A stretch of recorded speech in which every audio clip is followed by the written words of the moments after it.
Welcome to a series called the Book of Enoch, where we're going through the Book of Enoch, verse by verse, to get an understanding of what it is Enoch saw.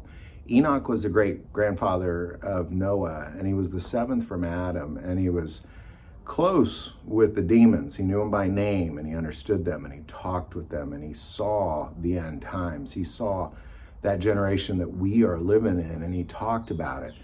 Now, the purpose of this isn't to say that it belongs in the Bible, and it's not to say it doesn't. What it is saying that Jesus referenced it, Jude referenced Enoch. It's very important. We understand, well, they knew what he was talking about. We need to understand that thing as well, at least I do. So I'm going through the Book of Enoch. Now, I prayed a lot about going through the Book of Enoch, and God made it very clear that he wanted me to go through the Book of Enoch. But the strange thing that I kept getting was he said he wanted me to do it from a cave. Now, where we are is we're still in chapter 1, and what we've seen is this is written to us. This is written to that generation that'll see Christ return. And he's saying that the watchers, the demons will quake because they know what's about to happen, and they're terrified of it. The earth and the universe and heaven will be decreated, but it is the righteous that will inherit the earth.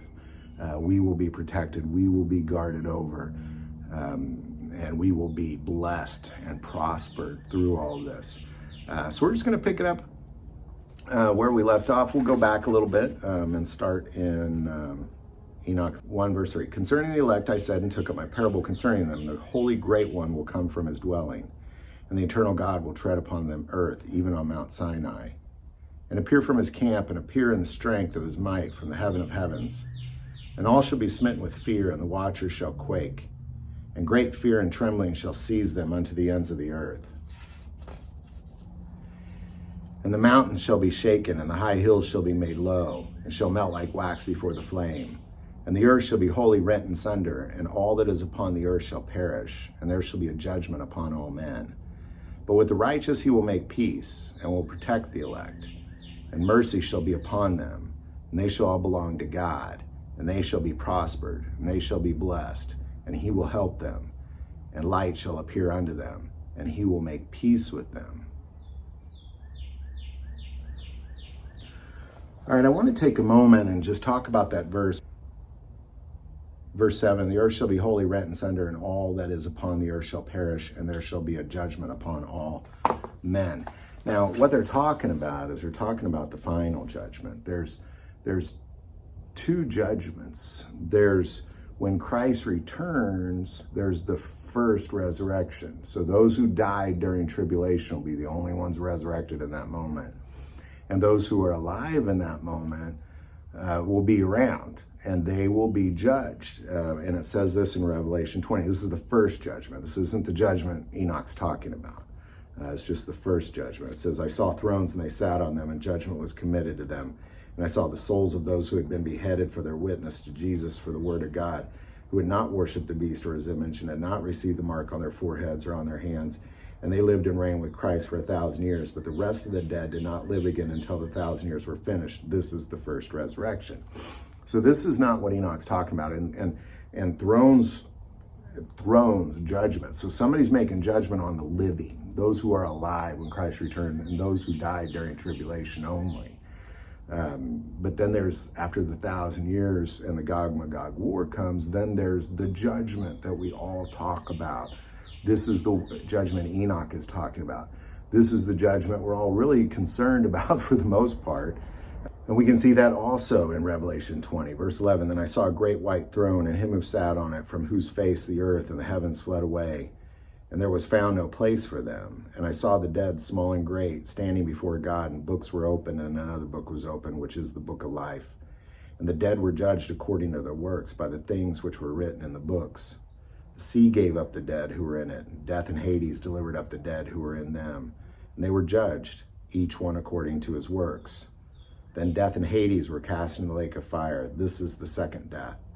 And anyone not found written in the book of life was cast into the lake of fire.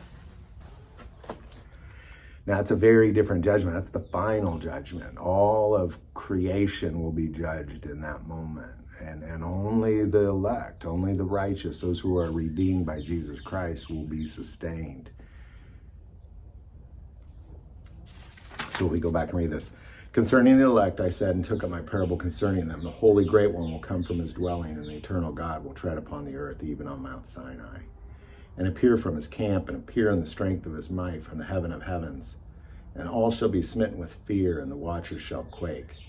And great fear and trembling shall seize them unto the ends of the earth. And the high mountains shall be shaken, and the high hills shall be made low, and shall melt like wax before the flame. And the earth shall be wholly rent in sunder, and all that is upon the earth shall perish, and there shall be a judgment upon all men. And that's the final judgment. That's it. But with the righteous he will make peace, and will protect the elect, and mercy shall be upon them, and they shall all belong to God, and they shall be prospered, and they shall all be blessed, and he will help them all, and light shall appear unto them, and he will make peace with them.